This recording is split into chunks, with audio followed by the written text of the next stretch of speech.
What's up, everybody, and welcome back into the Play the Fight Song College Football Show, the Week 8 recap. My, oh my, a lot happened in Week 8, and we're going to break all of them down today. 4 games more in depth than the others, but then we will open up to the notable scoreboard as always. We'll get to talk about the mid-3. I don't know if we can call them that anymore. It kind of looked like after yesterday we can call them that again.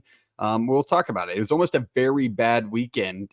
Jake, calm down, buddy. You see, Jake looked up like this was Georgia and Iowa State in the playoff here coming soon. So let's move that eye out there, Jake. But no, we'll talk about all 3 of the teams today. And then looking forward to Week 9, we kind of made the graphic or document of whatever we're going to cover next week. It seemed like 8 week maybe treated us better than Week 9's going to with the spreads that are out there. But boys, what did we think of Week 8? Good week. Jake, I know you're coming back from Ames. How'd that go? Yep, tired once again, but this is probably the last leg of my 3-week tailgating binge. So I mean, I might catch another game in November, but no, I mean, it's always good when you're winning, right? Everything's good to celebrate. Was able to catch like the whole landscape for Miami, Louisville. We watched a lot. Tennessee, Bama. We caught pretty much the whole game. Those were 2 pretty fantastic games. I tried to keep on track of Georgia, Texas. I don't feel like I missed that much. I was watching a little bit on my phone during the game. The game was ugly, but it was yeah, it wasn't pretty. There were some other ones that kind of flew under the radar. I'm sure we'll touch on, but I mean, wasn't one of the worst weekends of college football. No. I thought, yeah, games were solid.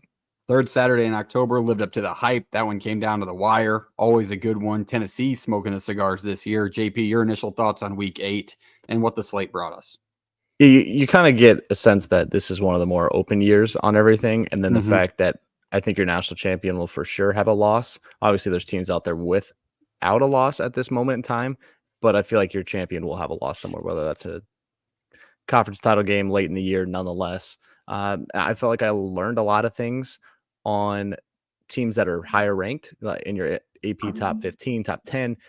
But I also think I learned a lot about just how good the middle of some of these conferences are and what they're not that far off from the top anymore. It usually feels like there's a 1 or 2 or 3 and then a line and then everybody else. And in some of these conferences, it doesn't feel like that line's near as big or that gap. Quickly going back to the beginning of the season, I remember seeing a clip. I think it was a Kirk Herbstreit X clip where he was just talking to Lee Corso, and Coach Corso, even the state of mind he's in, which is terrible to see sometimes, but he even said, he was like, I think my prediction this year is I don't think there's going to be any undefeated teams in college football. It's looking that way. Alabama, Georgia, all those teams have losses. Now you add Texas into that mix. So I think it's good. It's lining up to that. Ohio State has one. The only one that's floating out there that you could see going through it all would be Oregon, right? I mean, our Army, Navy, as much as I love the teams. Yeah. Oh, yeah. Penn State. Miami. Penn State's still floating around out there, but they've got a couple of tough matchups coming up. That is very true. But I agree. I think that we are in a track now where the college conferences are so loaded to where we're not going to see a lot of undefeated, 15, 16-0 teams in college football, especially with the new landscape and how it opens up. But with that, let's talk about one recent headline that I want to mention. I don't know if you guys saw this, but I saw a lot of tweets today, and I don't know if it's official yet from when I saw it an hour ago, from ECU players about how fans were bitching about the coach. Did they end up firing him yet? Is that official? Yeah. Okay. They fired Houston this morning. Yeah. Yeah. So there it is. ECU without a head coach. I believe the first coach to go this year, right? I know we had talked about in the past, maybe Aranda being that guy, but ECU, the first victim to after an Army ass whooping, ECU decided they do not want to be the doormat in the American anymore. So there's a job opening out there. I think there's going to be more, and there's a couple of guys out there at smaller schools. One of them, which I'll talk about today thoroughly, that I think will be in bigger spots next year. But with that, let's go into the Week 8 recap. Let's start it off on, I believe this was Friday night, correct? Oklahoma State, BYU. This one came down to the wire. Oklahoma State held a 35-31 lead with minute 10 seconds, if that. BYU, no timeouts, gets the job done, goes down the field, scores to uphold their undefeated season thus far. LJ Martin was great in it, 20 carries, 120 yards, 2 touchdowns. Let's go to the Big 12 guy first. Jake, what do you think of the Cougars? Are they for real? Or is it still, you don't know? Yeah, I mean, some of the flukier stuff kind of came to light, I think, on Friday night. They didn't get as many turnovers, and that's really what the really the bread and butter of what this team's success has been this year. Really awesome to see Ollie Gordon getting going as like a premier. What? I said he lives. He's in there somewhere. We've been waiting for that Ollie Gordon since week 1. Yeah. Sorry. Yeah. It cut out. No, that was, he did. And they just tried to get him the ball almost every play. I think he broke free for a long touchdown in the first quarter, and then they didn't give him a touch on the next possession. I'm like, here we go again. Like Casey Dunn is just going to just outdumb himself, but no, they stayed with him. It was actually good to see BYU outscore an opponent. I think that's something we haven't seen yet this year. They've been able to capitalize on turnovers and not necessarily put a bunch of long drives together. Granted, Oklahoma State's defense is literally one of the worst in the nation. They're like the bottom 120 in yards given up. Mm-hmm. So it's not a huge test to what they did, but they responded. It was just going to be one of those games where the defense wasn't getting it done because Oklahoma State still has dudes. And now it was like, okay, offense has to pick up the slack here. That's what good teams, that's what, these undefeated teams have been doing all year. So that was good to see. I think it's interesting when you look at the quarterback and what that happened for Oklahoma State, because Rangel goes down, Bowman comes in. He wasn't great by any means statistically. Again, he wasn't like, that's still the struggle of that team, but it just felt like this was going to be the one where they get the score at the end and you're like, all right, this is the Oklahoma State that people thought, could compete late in the year with this conference, with the Utahs.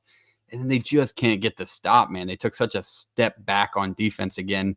JP, your thoughts on the Pokes and the Cougs? Yeah, if you're going to go undefeated, you got to win games like this. They're going to be gross. They're going to be nasty.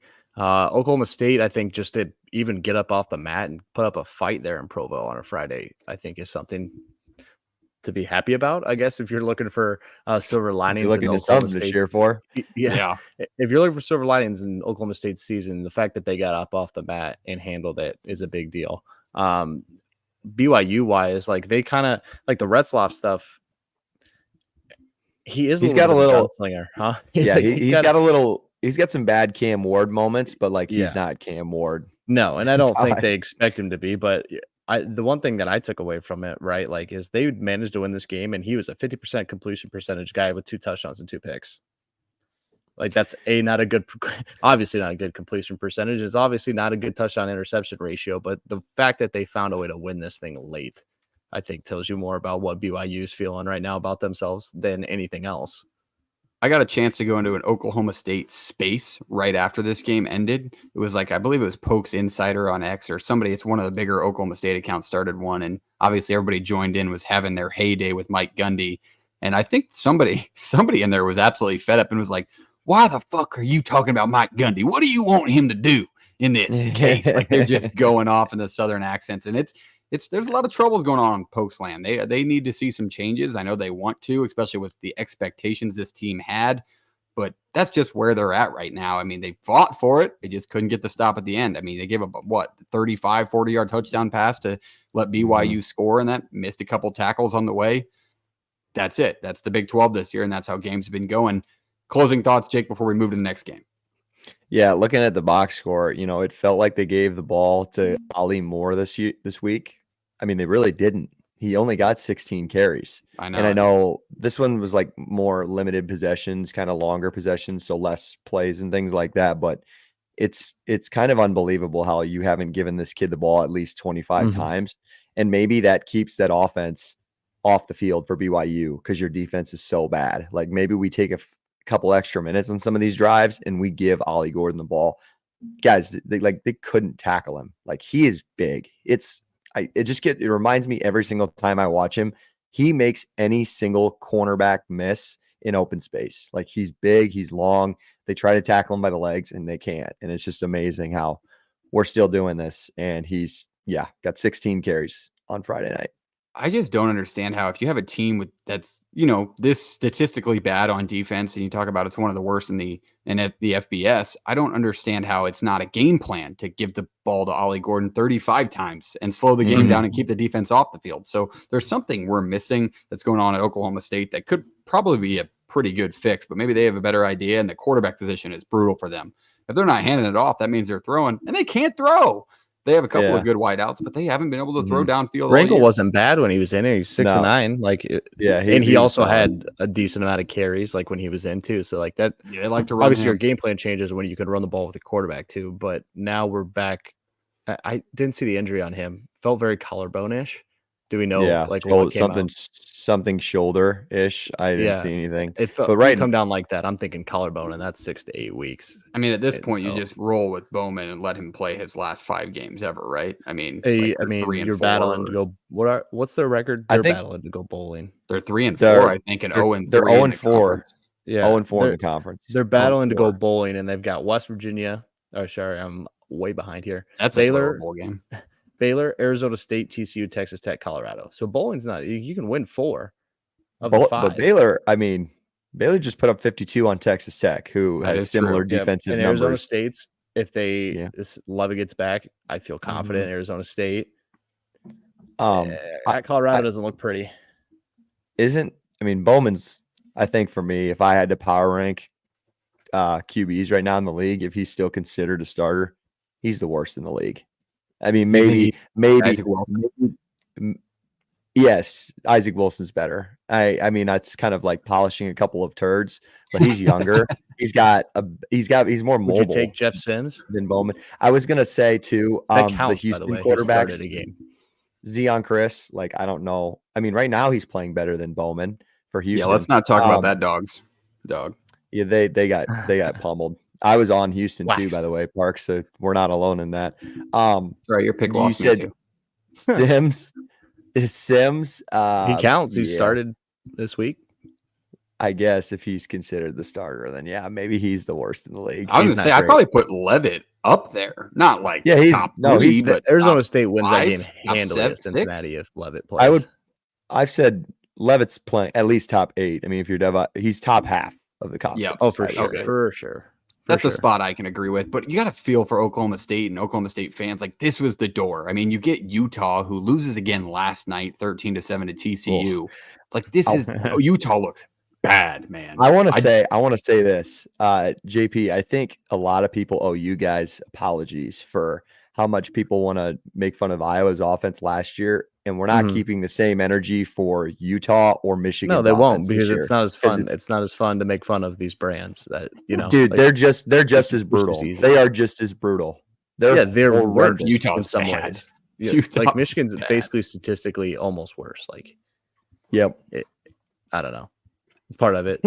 Keep the same College energy, football, man. They won't. It's the same reason we're gonna go. Let's get to that game and we can bring that up. Me and Parks had that conversation the other day. Which one? The Iowa game? Yeah, I was gonna say Illinois or this one right game? Here, and why we're considering this football game as nasty and gross. Yeah, we were talking about this last night. On both sides. We talked about this. Tennessee wins the third Saturday in October, 24-17 over Alabama. They had a good, second half, but the first half was as ugly as they can get. Dylan Sampson was the bright spot for Tennessee, 26 carries, 139 yards, 2 scores. Had the score to put him ahead late in the game. They finish it off with a pick of Jalen Milroe. I saw Jalen Milroe's dad fighting with people in the stands. Just the SEC, baby. This was just a peak SEC game at 2:30.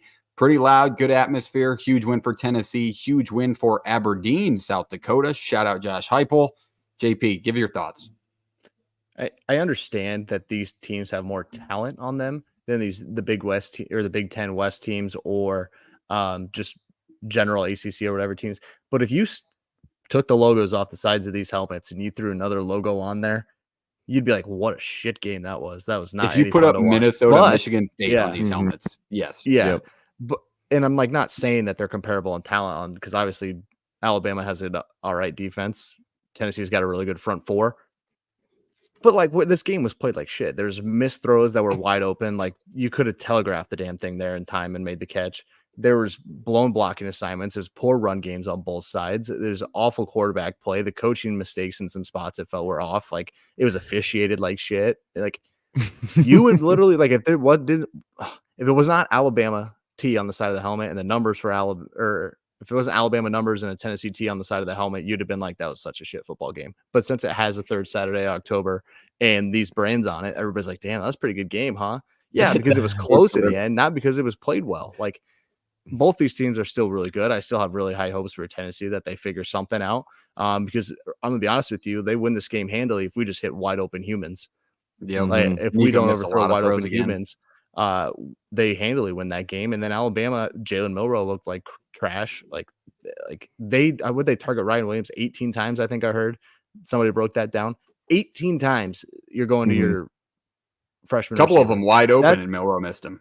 That's called desperation. I would say that he's one of the best players on the field. Yes, but that's desperation. You're targeting one guy 18 times, and you got some other options. Like this game for Alabama, and I understand. Like, oh, last time they have 2 losses since November. It's also one of the more odd college football seasons. It's also a tough schedule they've gone through. It ain't like they've been walking through playing, easy games. They have a big win on the schedule. You're lucky you don't have fucking 3 losses. You played Georgia too. Like, I still think Alabama's solid. Yeah, and South Carolina. Alabama's team solid. could easily be solid, a 4-loss team. This is now put Alabama in danger zone. This would be your 9-3 team in the playoff if they went out. Like if we talked about 9-3 teams and sticking in the playoff, Alabama's one of them right now, and your first example of one that wins out and probably gets in. Yeah, what stuck out for me in this one was just Nico. We talked about how he struggled last week, missing some open receivers, and really this offense has struggled since the second half of that Oklahoma game. We all gave him credit. Maybe Heupel slowed it down. He told Nico on video that they slowed down the play calling. They haven't picked it up since. They really haven't been that same offense. Nico's been inconsistent throwing the ball down the field. He's missed a lot of wide open guys, overthrowing them. So they really need him to get back into a groove like he was in the first couple of games to see that next step on the offensive side of the ball. And then for Alabama, man, it's tough to be like, oh, yep, they're just not that good. They're still very good. They just can't get to that one point where you get that lead 17-14 or 17-10 or whatever it was. You got to hold it. You got to come up with a stop on defense. And they just couldn't do it when it mattered in that second half. And you slip up again, but they still have it out in front of them with the way the SEC is playing out. Texas loses last night, which we'll get into, but the cards are open. It's as open as it's ever been this late in the year for the SEC. There's no one team that really stands out. Jake, your thoughts? Yeah, I've had Dylan Sam. Like if there's got to be some positives that we take away from this game. And Dylan Sampson was the X factor. And we said that last week on the live show, and he had an amazing game, and he fumbled in the red zone in the first half that could have put him up 7-0. So it's just crazy. Like some of the mistakes that they made, it felt like Tennessee just kept shooting themselves in the foot early. Like you have this raucous crowd behind you. You are the home team. You had so many opportunities to kind of, open the gap and really get out ahead of this team. But I guess they didn't need it. And, the stat still remains true. They're 3 games in a row without a touchdown or a point in the first half. Was that right? 0 against Florida. Right. At least 2. It was 0 against Florida, 0 against whoever they played prior to that. I can't remember. And then Arkansas, thank you. And then 0 against Alabama. So 3 straight games and no points the first half. Give it a bright spot though. Like at least Heupel decided the run game was working really well and stuck with that. Right. Like that could have been ugly if we just continually. He did. I mean, he kept taking shots at Nico. It ain't like he quit trying. He just understood the run game started to click, and the guy got hot, and it's like give him the football. We've been able to move it on him. Go ahead, Jake. I was gonna say it's back to JP's original argument and how we got started on this. Like, I think the argument for people defending the SEC, or in particularly this game, is yes, it's kind of the same style of brands if you slapped Minnesota and Michigan together, but like there's still a bunch of NFL talent that you were watching in this football game. The quarterbacks are still, athletically better. They didn't play better, but Dylan Sampson's one of the best backs in college football. So like the players are still there. I think that's what makes the game entertaining rather than a Minnesota team that. And I said that nobody, but it don't fucking matter. Like no, I'm sorry, but I'm not discrediting it wasn't a bad game or like my entire point is that if you had the same players on the field and literally switched logos on helmets, they'd say it's an ugly game. No, I get that more so than the talent, because obviously the talent's different, and you're crazy if you don't think the talent's different. But not to mention your logo on the side of the helmet, JP. Your tweet this morning too. Honestly, I was like, maybe I should have put that on our account because I was like, honestly, like. That's how I felt this morning. I go, this is get a lot of hype. No, we got like 5 likes. Thanks, guys. Shout out other. I like it. I thought it was like like it's an asinine argument from people that love the NFL. Like I get it, it's just where you kind of grow up and what you're. What did tied the tweet into. say? In case they didn't see it. Okay, let me. People are gonna act like I'm a poet here, but I was. No, Just this like, is true. not This that is big of what a I deal. cannot Yeah. stand. My main argument when it comes to the NFL argument versus college football is when people say, oh, there's so many blowouts. There's 134 teams. If you took the I was just 32 there's teams in college twice as football, many games. there wouldn't be that many blowouts. Exactly. There's 134 teams. Yeah. Okay. So here's a tweet I threw out this morning about 9:30 as the NFL was rolling. I said NFL fans will say the NFL is a better product than college football, then throw you 2 1-win teams battling out in London at 8:30 in the morning. So true. Like it's so true. I really want to turn on the Jags and somebody else at 8:30 in the morning. I'd rather watch the Premier League. How ugly this game was that we're talking about right now. Where are you going to get an atmosphere like that? Where are you going to get people lighting cigars up? People that where the can't game light meant cigars so and smoke much more. cigars, you have problems. I understand Tennessee hasn't had a ton of practice at this thing yet, but like we got to be able to light and smoke a cigar, kiddos. Like Look it ain't that hard before the week starts. Prepare Go yourself. inhale it. Don't just like some people smoke the cigar. Be a man.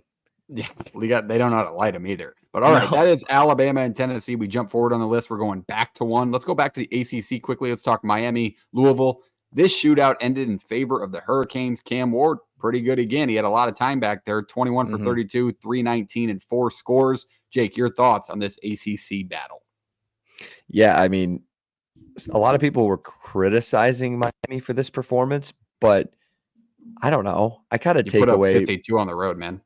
Yeah, well, they were all, everybody was like, you're in another close game. This Miami team keeps getting lucky and this and that. And I'm like, yeah, but they put 52 points on the road against a Jeff Brom defense against Louisville. And that place was kind of rocking. I'm not going to lie. Legitimate guys on the front to get after the quarterback. Yeah, and that's maybe just this team's identity. Like the D line's okay for Miami. Maybe it's good enough in a couple of college football playoff games. But I think this team has a shot to do whatever it wants to do for the rest of the year going forward, just because of, their ability to score so quickly and to just continue to respond, because Louisville punched them in the mouth numerous times, and Cam Ward in that offense just went right down the field and scored again. They're like, okay, sounds good. And the rest of the year, I think it was maybe the cover 3 guys who compared last year's Washington team to this Miami team. I like this Miami team better, I personally think, just because of, I don't know, Cam Ward's got such a bigger playmaking ability than maybe Penix did on his own. True. And they have the ability, like that Cal game, to just no point differential is too big for this team to come back from. Is it sustainable? I don't know. It's going to get themselves in trouble. But I think as long as the offense stays on track of what it's doing now, who knows what this team could accomplish. It was a good win. If you put Miami and Washington side by side from last year and compared them position group by position group, there's some Washington ones I'd take. I'd take the Washington receiver core from last year. But then you kind of look at quarterback. I think of that as a tie. Honestly, Penix was that good last year. I was high on that Washington team. I was on him from the start. I think you take Miami's backs. I think they're better tandem in the backfield, a better offensive line, even though it's a Joe Moore award-winning Washington team. I don't think that offensive line was all that great. Washington had pieces in each spot. They had one good secondary piece in Jabbar Muhammad. They had one good defensive line piece. I can't remember the kid's name off the top of my head. The linebackers were okay. But you would take this Miami team talent-wise over that team. Can you imagine this Miami offense and you add in Roma Dunze and Polk? Like, can you imagine what Cam Ward would do to these teams, the statistics and how much they bounce up? Like, Restrepo's still good. Like, they still I was going to say, I want to give him his flowers because he has been really good. Yeah, Restrepo's very good. And he was preseason All-American for a reason. He's been good. Brown was good for them yesterday, but still, those other 2 guys are next level. And with their ability to move and Cam Ward in the pocket, that would be scary to watch. But given flowers, I mean, we got to give Tyler Shuck some flowers too. He was pretty good yesterday, pretty consistent throughout the game, 31 for 51, 342, and 4 scores.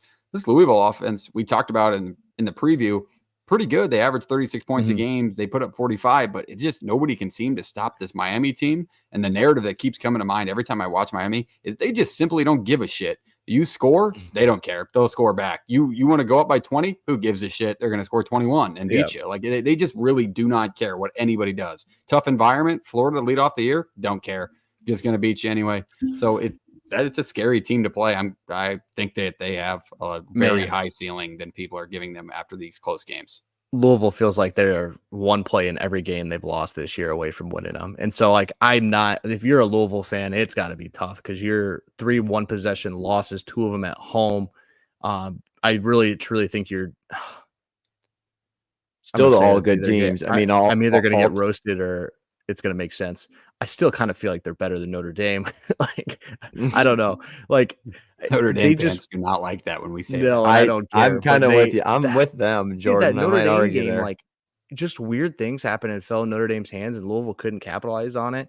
SMU game, they lost. SMU won that game. Like, that was just a loss. This one, just a loss, but they also felt like they were right there so many times just to take control of it and run away, or not run away with it, but get the lead and control the game, and they just couldn't. It was like, man, you got to be hurting a little bit, but you're also like, this is not a bad football team. Like, somebody's got to tell that fan base that and have them understand that, because I truly don't think so. All right, that's the ACC matchup between Miami and Louisville. Good win for the Canes on the road. Let's jump back to the SEC. Let's talk. The number 1 team in the country goes down. Georgia beats Texas 30-15 in Austin. Trevor Etienne was really good. 19 carries, 87 yards, and 3 scores. This game was pretty ugly, though. 5 turnovers in the game, 4 of them on the side of Texas. Ewers made some throws late in the game, but really Texas couldn't get anything going until mid-third quarter, and that's where they got hindered. Kirby Smart won the battle. We talked about Sarkisian's offense versus Kirby's defense, and the same thing with the Texas defense versus Georgia's offense. And honestly, what prevailed was Georgia's defense in this game and the scheming from Kirby Smart. Jake, your thoughts based off our preview? I want to give an overall thought to this game for a couple of reasons. Number 1, because I didn't get to watch a ton of it. And number 2, I think it's relevant in that obviously we kind of acknowledge that this year feels as open as it's maybe ever been. And did last year feel this open? I don't know. Not really. We thought Georgia had it until they did. Yeah. Georgia and Ohio State and Michigan, like you knew like Ohio State or Michigan, it felt like one of them were going to be in the title game to me anyways. But anyways, so it feels as open as it's ever been. As a 12-team playoff hater, this is the year to have your inaugural for your 12 team. Like, it's going to be really exciting. What I take away from this is that every team in the country has a weakness, and every team in the country it's like it based on your matchups. Like, I think there's just spots athletically where Alabama was better than Georgia. I think there's spots on the defensive line where like they just killed Texas, and so on and so forth, right? Like Oregon and Ohio State, maybe it's just kind of a bad matchup for the secondary of Ohio State, but Ohio State could turn around and whoop on Georgia if they meet them in the playoff. I think it's just all about this 12 team and who's going to get paired with who, because I think that's a huge, huge piece of what is just going to make up the national championship in a couple of months. Yeah, that's where this game in particular, I want to look at the Georgia side of things. Like, since that first half at Alabama, everybody kind of was like, oh, maybe Georgia's a fraud. Maybe they don't have it this year. Then they have a couple other of step backs of like, oh, maybe their defense isn't as good as we thought. But then they come in and they do this against the number 1 team on the road, and you're like, all right, this is still Georgia we're talking about. Like, since that second half at Alabama, this Georgia team has been what we all thought they would be. I mean, this is a massive win because you saw both quarterbacks from Texas. Georgia handled them both, forced those turnovers, made some plays. Even Texas, he got one of those turnovers reversed. I mean, that was an insane segment as well. Like, can we talk about them chucking water bottles on the field in the middle of the game? Just pure class. Is Texas a top 10 environment in college football? Let me ask you, because I consistently see them on those lists, and I'm like, yes. Yes. 10? Yes. Well, like Austin. Okay, am I getting all of these at their best? Like, this is guys, the number 1 game. They're hosting. They're the number 1 team playing the number 5 team. Okay, are they in the top 10? Death Valley, Texas, or LSU, Texas A&M, Tennessee. Are you sure Bama, Texas A&M's clear and cut above Texas? I didn't say clear and cut. I just think above it. So I'm going to start. I'd put it above Texas. I don't know if it's clear and cut, but it's up there. Michigan, Ohio State. Did you say Oregon? Big house. No, I gave you Oregon. The shoe I think is better too. Honestly, yeah. Okay. Beaver Stadium. Yep. Penn State. You're at about 7. I'm at 7. Yeah, I'm you're running starting thin. to, You're right. you're I'm not running saying you're thin. wrong. I didn't say it'd be easy. I'm just saying that there's a real possibility. People claim, granted, we're a bunch of Midwest guys. Jordan Hare, like people claim Yeah, I've Jordan heard Hare is that. I the best. personally, So I've believed it. Could we put Nebraska Memorial on there? Like you probably Yeah, could. so Nebraska was playing the number 1 team. If Nebraska was the number 1 team playing the number 5 team, yes, it would be at leaps and are we bounds saying louder that than like, Texas. yeah, The what stadium are we itself, saying here? like- Are we saying like the fan base isn't as rowdy, or like I'm not sure what the argument is here. What are we saying? I just don't think it's when you're an atmosphere sitting in compared that to some of the place. others. I think it's like the most unique because it's kind of like it's Austin itself is one of the more growing populated cities in the country. It's like its own Like pro little team. California. Yeah, it's like it's like a pro team inside of a growing huge city that doesn't have a pro team. I think it's a little bit of a different style of stadium environment, but I mean, what that place has to hold 100,000, doesn't it? I don't know. I don't think it's don't know how even much it close to holds. that. I think it holds like 70. No There's nothing wrong shot. with holding I'm looking 70. it up. Gerald I K. don't- Royal Memorial Stadium capacity. I love how I think this it's is our 80. reaction. This is our reaction. Well, hey, you sparked a debate. You Parks. got to have it out. Parks. 85? 100,000 and 119. 100,000. Really? It's that big? Yeah, and they did additions Sound where like on the a end zone. funeral. Jesus Christ. I mean, number 1 team, and you're playing the number 5 team. That was not Well, the toughest atmosphere there. They also had not a lot to cheer for. They were literally begging for anything to go right for a long time. And chugging I water will bottles. yes. And I will say too, their noon slate, they're like a slower crowd. Like they don't get into it like at your 11 Yeah, o'clock game. they all collared shirts and hair buttoned up and gelled up and whatever. Peter It's Millar. too early for those guys. Come on. The night games, I mean, yeah, Georgia punched him in the mouth. It was hard to really get up, but they have a good night crowd. Like night games are I didn't tough. say to it win there. sucks. I'm just saying like there's a lot. I don't know to if you take can over say it. Georgia punched in the mouth. It was 0-0 forever. Like Alabama punched Georgia in the mouth. Yes, This game was 0-0 at the end of the first. I agree. I think Texas was pretty disappointed offensively what they thought they were going to get away with on this Georgia secondary that they thought was weaker. They were pretty excited. You know, the Banks kid, the other tackle. These are 2 NFL guys. They're like, oh yeah, it's Georgia. Who cares? We're gonna block these guys. And Michael Williams and that defensive line just tore them apart. I think it was like shock. They're like, oh really? Like we can't move the ball. Quinn doesn't look great. Like ever since he's gotten hurt, he's kind of a shell of himself. You bring in Arch. I think like, yeah, they didn't get punched in the mouth, but they were like, oh, like we're not pushing these. Yeah. We're like, we're not the most complete team in college football right now. Maybe. Fair enough. But all right, that is Georgia and Texas. Problems. Go ahead, JP. Sorry, I And didn't give you. We got Carson Beck problems. Like, yeah, he's not great either. Though. Thumbs off. I don't know what's going on there, but he does not look good. And if he keeps sputtering, and you can't turn it over 3 times. Like this is an anomaly to throw 3 picks here and win by double digits on the road. Like just not going to happen. Are we saying he's not looking good, or is he just not looking good against great teams? Because he looked great last week against Mississippi State. Like he had amazing. That's a lot of people do. A lot of people do. I understand that. That's a fair point as well. I'm just saying, like, it wasn't Heisman picks that were like Carson Beck, by the way. Like, it wasn't this accidental was the guy picks. we all picked. These are bad picks. These have no business being thrown. These are bad reads. These are bad balls. Like it's happened a lot this year, and it's just something to pay attention to. He has some things to fine tune because they've got some matchups coming up that could get really. I kind of really think that. I still kind of think this after this ugly game. I still think your national champion was on the field in Austin last night. Yeah. Yeah. No, I think it's I wouldn't disagree. I picked Georgia in the preseason. I truly feel. And I still feel comfortable with it. Absolutely. I think Ohio State scares me, but right now, kind of feels like that's it. That would scare me. Yeah. Teams other than themselves. Do you think Oregon's just like, are they just fluky, or what do you mean? Like, why is Oregon not in that conversation? I just don't. I don't think Oregon can consistently get by teams like this. Like they're going to have to. They're going to have to do it in the Big Ten title. They're going to have to do it in the quarterfinal, semifinal, and a national title. And I just don't think they have 4 in them. 3 in them. Let's just give them 3. Oregon's incredibly talented, and they deserve their flowers. But like personally, if you ask me, if Ohio State and Oregon match up that week on a neutral site field, I think Ohio State wins the game. Like I think a lot of that was Yeah, I mean, think Audison about was it. You're a just being timeout. nuts. You're a timeout or an earlier slide away from kicking a field goal and having a chance to win that thing. Like, it was Yeah. a well played game on both sides. It's just, I think Oregon's good. I just don't think they're better than these two teams. That's a fair point to wrap this one up. That is Georgia and Texas. Let's open it up. Let's go to the first notable scoreboard.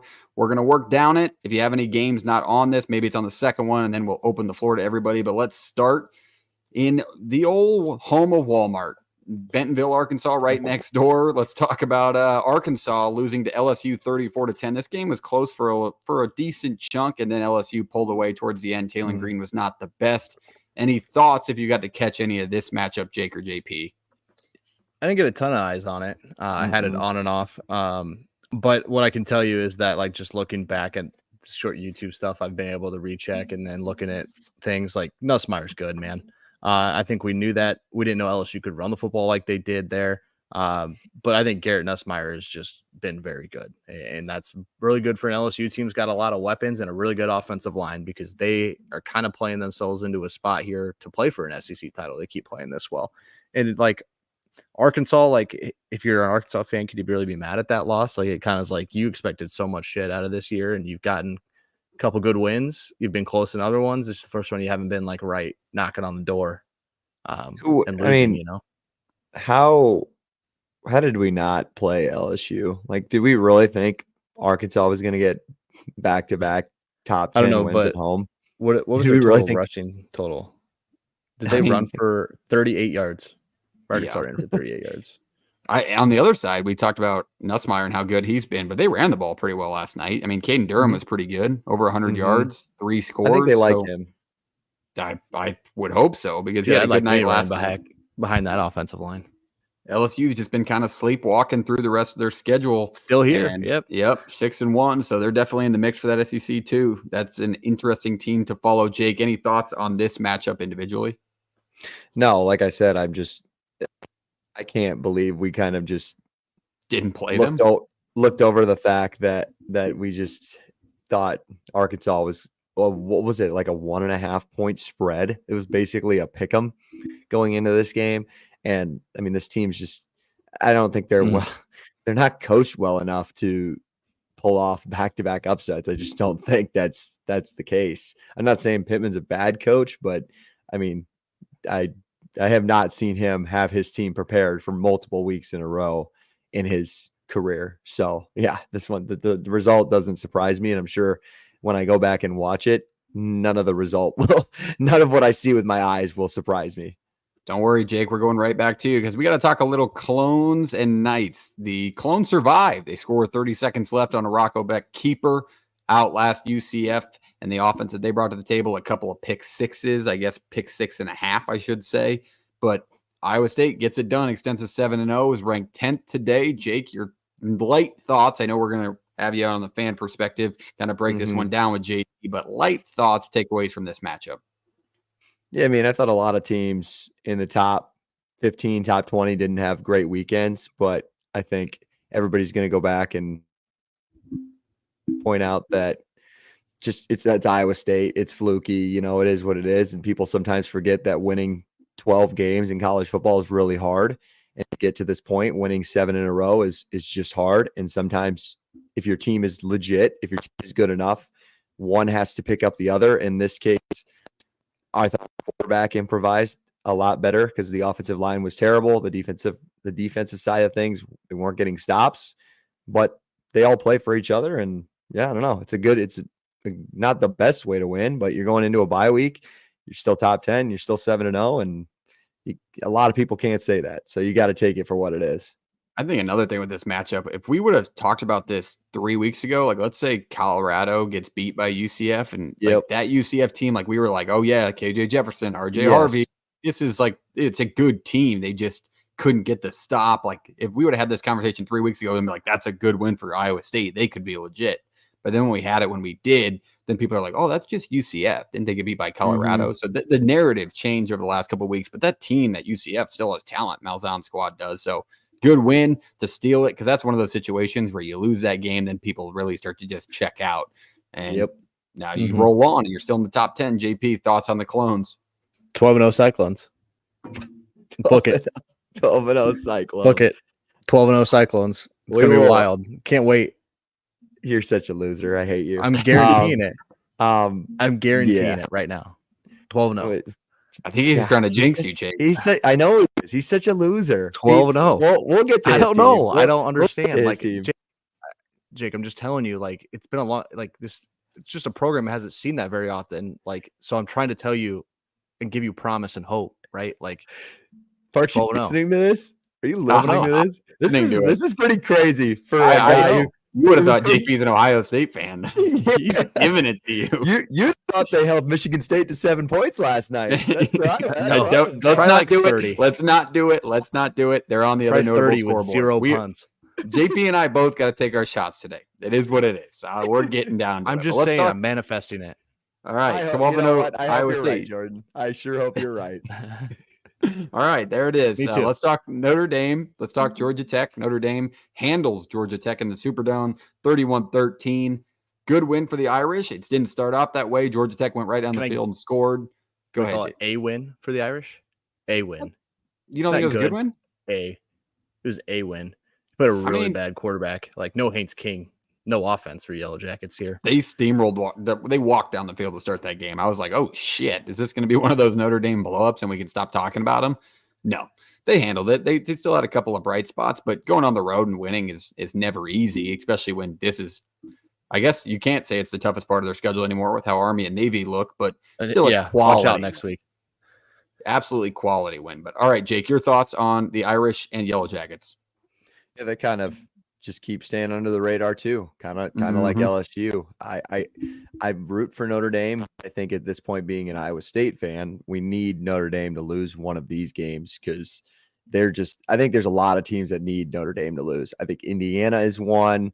Honestly, I mean, isn't Alabama one that probably needs Notre Dame to lose, right? If you have a loss on your schedule, you need a Notre Dame loss, a second Notre Dame loss.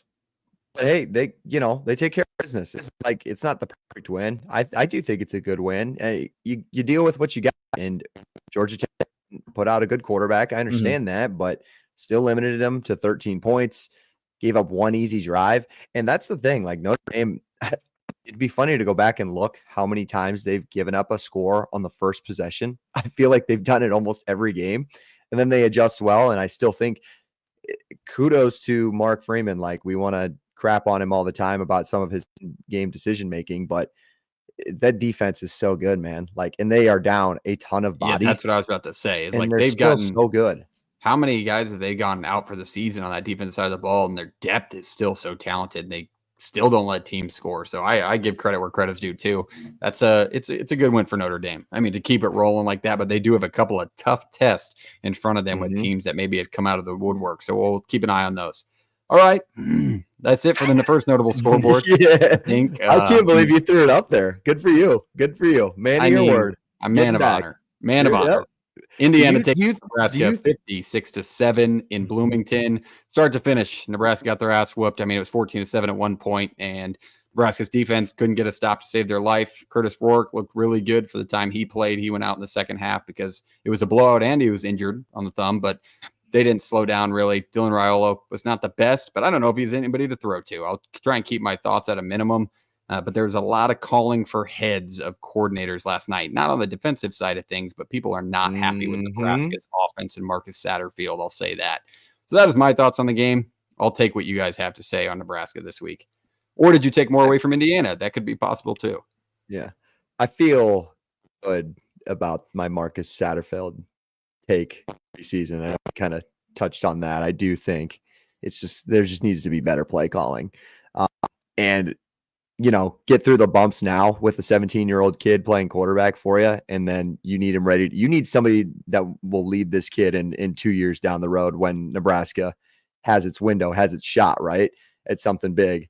So I kind of hear you with the Satterfield thing. I've been saying it, but I don't know. Yeah. I don't want to crap on your team, Parks. Let's talk about, I mean, Indiana. You could be 56-7. It's okay to I want to change it to, I do want to change the conversation to Indiana because, I mean, we're going to find out. We're going to find out soon enough. I'm not saying Nebraska is not legitimate, but, we're going to maybe look back at the schedule. We still have to see them play. They got Washington next week at Michigan State. We still have 3 weeks until we see Ohio State. Is this team clear and cut? I don't know. Top 10 team for you Big Ten fans, I guess. A top 10 team in the country? Yeah. Undefeated. Top 10 team, averaging 47 points a game. I'm throwing him in the top 10. Yeah, 100%. I haven't seen a team dismantle Nebraska's defense like that since Scott Frost. So, yeah. In a ranking, maybe, but not in like you're if I could handpick 10 teams and put them in the top 10, I would have Indiana in it, but ranking wise, probably close if they're not. They're not now. From They're what just I've seen outside of from it, I them, think yeah. so. I don't know what they got ranked today in the AP poll. I guess that's a good think question. it's Probably they 13. got to be 11 or 12, right? 13. They only moved up 4 spots. They're ahead of it. Hey, they're ahead of Alabama. Yeah, they have 2 losses. They should be. I know. True. No, I know. It's what AP poll's coming around a little bit. They're The fuck it is. They they're had but Michigan ranked last week. We talked about Indiana in the preseason and how much talent they had at the skill position. And I think one thing people don't really know about this team is, you look at it, it's a first-year head coach, some young guys out there. No, dude, it's like a lot of 5th, 6th-year seniors with a ton of college football experience. Justice Ellison's really good. Lawton in the backfield. They have 2 really good backs. Surratt was really good for them yesterday, and then they have a really good downfield threat. I'm missing the upper side that I said in my preview, but all of those offensive weapons are panning out exactly like everybody thought, but they just hadn't played anybody to this point. And I don't know if you want to call Nebraska and anybody to add that to them list, but that defense is somebody, and they did the same shit. So it's a really impressive win for Indiana. No Rourke next week, so yeah, the Jackson kid, Trace Jackson Davis. That's Trace Jackson Davis's brother, isn't it? The basketball player. So. I have no idea. I'm pretty sure. I mean, he didn't miss any throws either. He was still he was good when he came in. Yeah. So. He started games last year, didn't he? For Indiana? I'm not sure. I thought he did. I will say this about Rourke is he was good, and yes, statistically are good, but that scheme is not hard to be good in. That is a Brock Purdy, San Francisco 49ers scheme for a quarterback. I mean, it's a 2-step drop, just throw it out to somebody wide open. A lot of collegiate schemes. That's what Tennessee does. That's what Heupel wants to do. Just need guys that can hit them, and it's not easy to hit open guys sometimes, as we've seen throughout the country. Like a lot of these schemes are built so like it's just easier than hell on the quarterback. I mean, I think one thing that Indiana does well is they don't give you any pressure because the ball's out within 2 seconds. I mean, legitimately 2 seconds. It's a 1-2-step drop, ball's out. I mean, you're never going to find them really extending plays, but his pocket awareness is really good too. I know people are throwing him around in the Heisman conversation. Is that too much, JP? Yeah, way too much. Yeah, I think that's too much as well. But all right, that is Indiana, Nebraska. I'll take my shots where they are deserved. Let's move to the second notable scoreboard. And let's start with the G5 game of the week because it was an absolute banger. Came down to the wire. North Texas got to the 30-yard line to try and tie the game up with a touchdown and 2-point conversion. Chandler Morris threw a pick, but North Texas was scoring at will, and so was Memphis. I will say I took more away from the fact that I took Memphis to be my G5 representative. That defense cannot be in the playoff. I'll tell you that right now. God, no. So, unfortunately, neither of these teams will probably make the college football playoff, but still a fun game to watch. Jake, did you catch any of this? Probably not. I didn't. You missed a good show. Parks, I was telling you, I'm not, these are 3 and 4 teams in they're American. They're not 1 and 2. Our veterans, our servicemen are 1 and 2 in that conference. We'll see. We got a couple of matchups for the Mean Green later on. That offense is for real, bro. I mean, they can't get the stops, but Seth Hannigan is still a beast. I mean, he was still throwing dots out there. But I mean, DT Sheffield for North Texas, he just tweeted today. North Texas wide receiver DT Sheffield tweeted, "I will accept NIL. My DMs are open," because he went off last night for like the 3rd game in a row. So somebody pay the man. Somebody in Denton, Texas is just like, you never believe who wants a deal.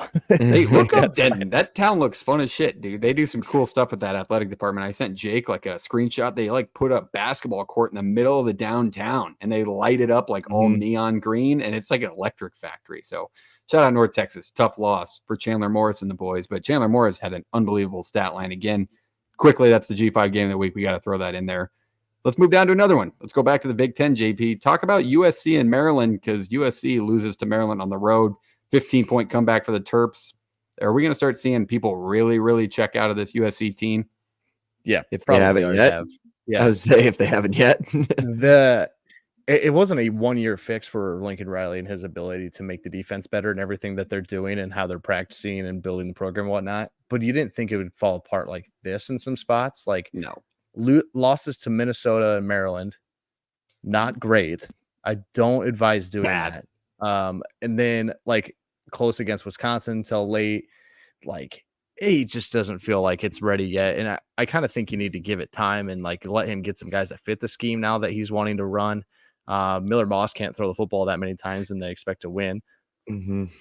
If we're being honest, like, and props to Maryland for finding a way to get up off the mat and win some games. Like they had a lot of opportunities to just give up in that one. And then they've lost games like that. I don't know how many times. Like Michigan State came back and got him early in the year. I don't know. What do you really think about Maryland? Like, if we're being honest, it's always great receivers and then a quarterback who can put it on them, but they never play great defense and they're okay along the trenches. But to win that one, I think does a lot more for them than it feels like it hurts USC a lot more than it helps Maryland of any kind as a program goes. They came up with a big special teams play, 28-22 game. Maryland blocks a field goal, returns it down. That set up the touchdown to take the lead. Billy Edwards was pretty good in that, but God, if you're USC, you get up 28-14 early in the fourth quarter, you got to be able to put that game away in the Big Ten, Mm-hmm. especially against Maryland. If you're Miller Moss, you got to be able to put that one away. Mm-hmm. Jake, any thoughts on the Trojans, or do you take away more like, hey, I wouldn't want to play Maryland? No, I do think USC, they're not winning these games. I understand that, but they are taking steps in the right direction. It feels like as far as like competing in the Big Ten is concerned, I think their style of football that they are trying to get to is good. The defense, I think it's still been pretty solid. It's just you gotta finish all 4 quarters, and you didn't on those last couple of drives where you couldn't get a stop. They still held Minnesota pretty well. They give up one big run against Michigan to lose that game. Penn State wise, I mean, they gave their offense an opportunity to win the football game. Penn State's got a pretty solid offense. So the defense is, I mean, it's there. You look at the box score, and Maryland was 2 of 13 on third downs. It's not like they can't get Maryland off the field.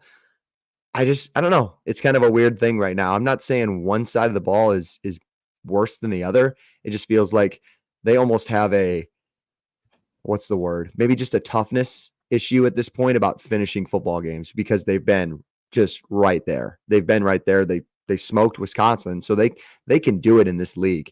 They just got to learn to finish these tight games, and their defense has to buckle up when it matters most. All right, that's USC and Maryland. Let's go to another Big Ten game. This was JP and Jake's pick, or maybe it was JT, but I think JP was on it as well.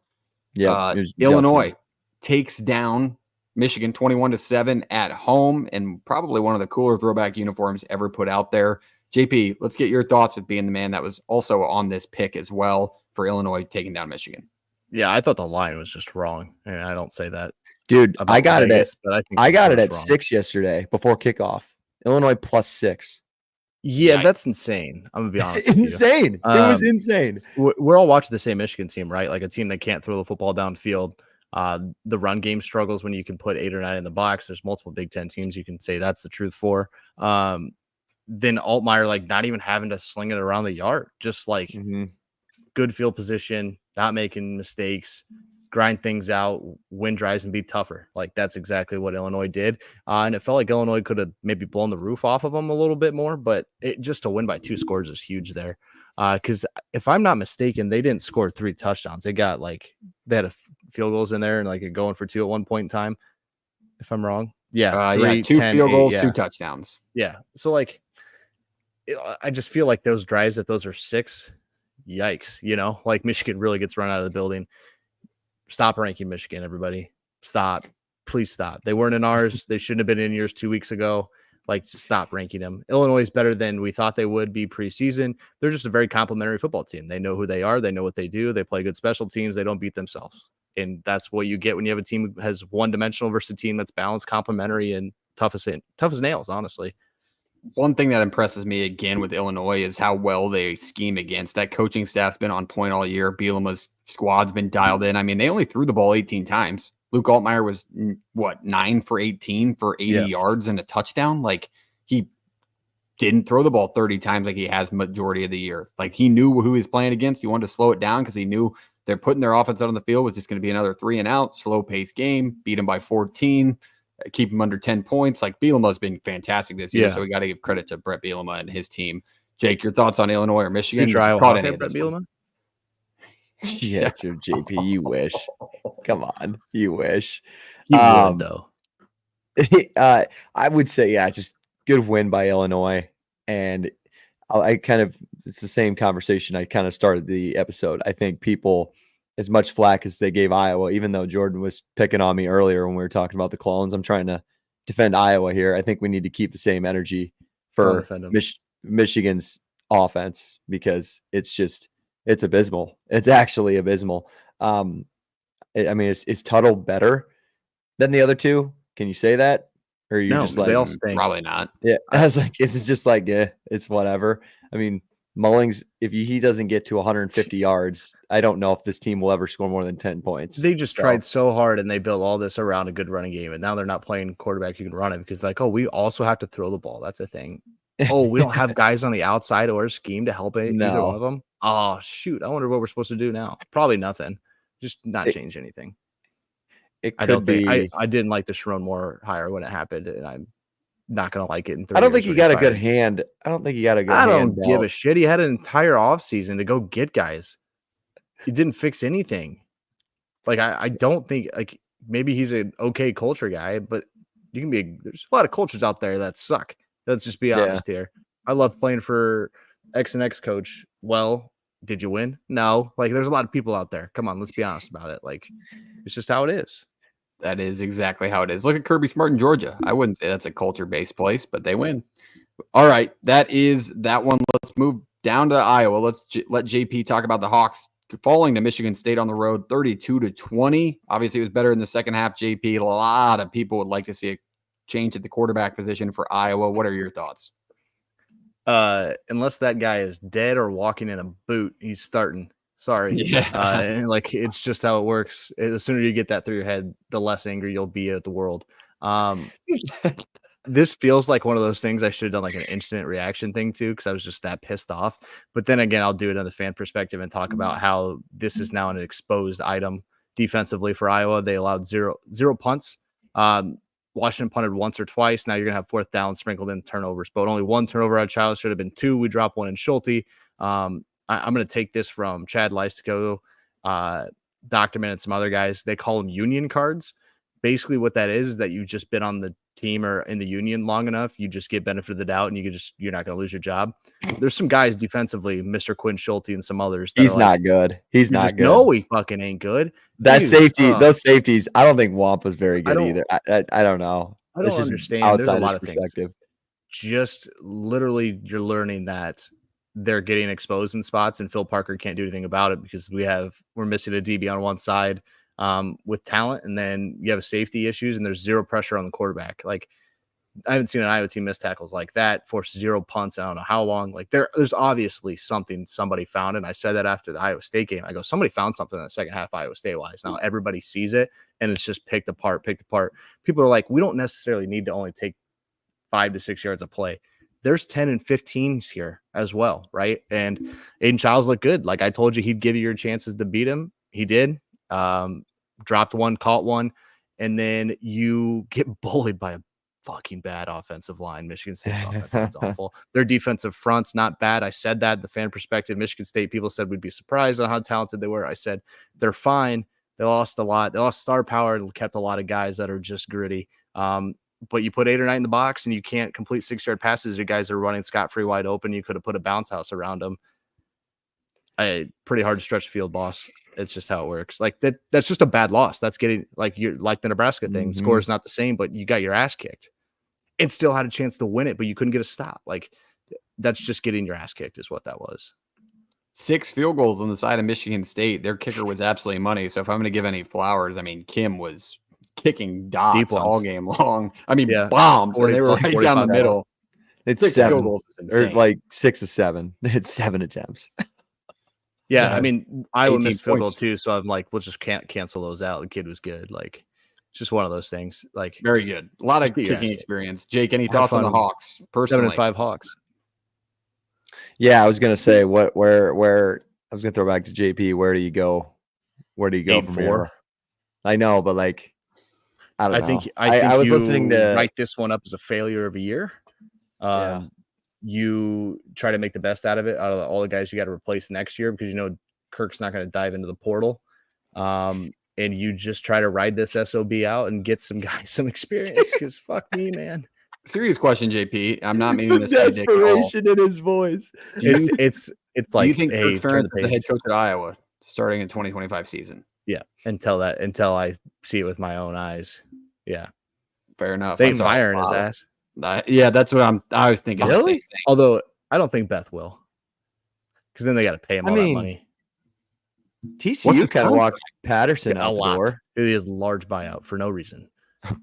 Remember when after the 21 or 22 season, they extended him and it moved his salary up, and then his buyout went up significantly too.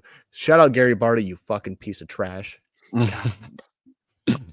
Old drowning. I love catching spray pile of grease from KFC. Dude, there's just Jordan. We gotta block this on YouTube. This isn't safe for kids. We've had too many F-bombs. I always mark not safe for kids. Dude, don't worry. I mean, it's not made for it. Just don't get pumped like that and then say everything's okay. Like, it's not. It's okay to be angry.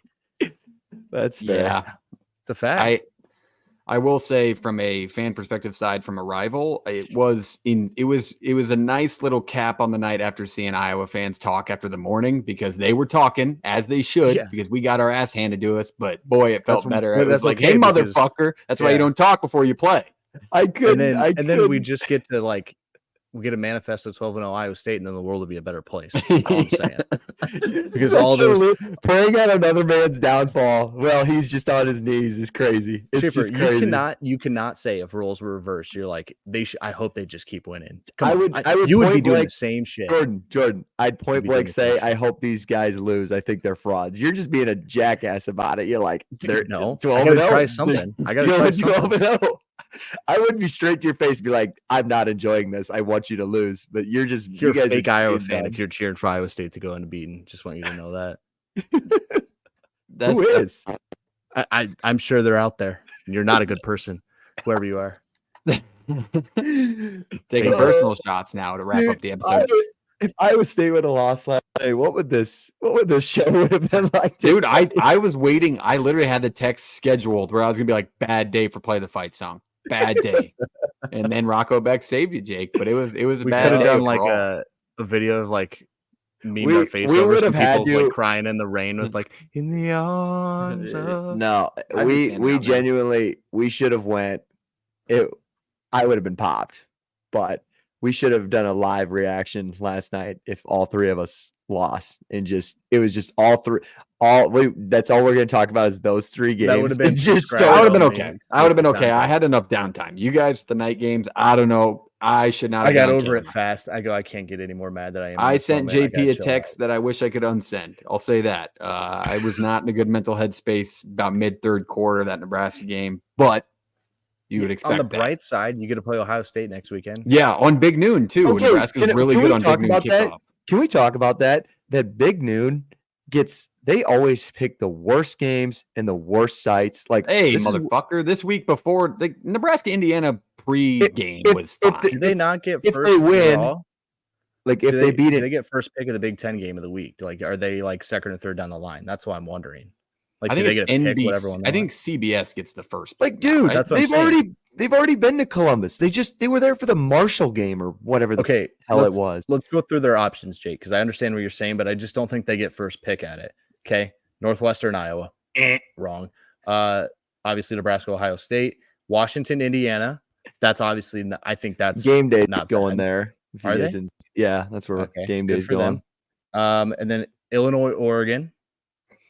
See, ranked matchup. Yeah, that's a good one. Like, why not? It's a great question. I don't run Fox.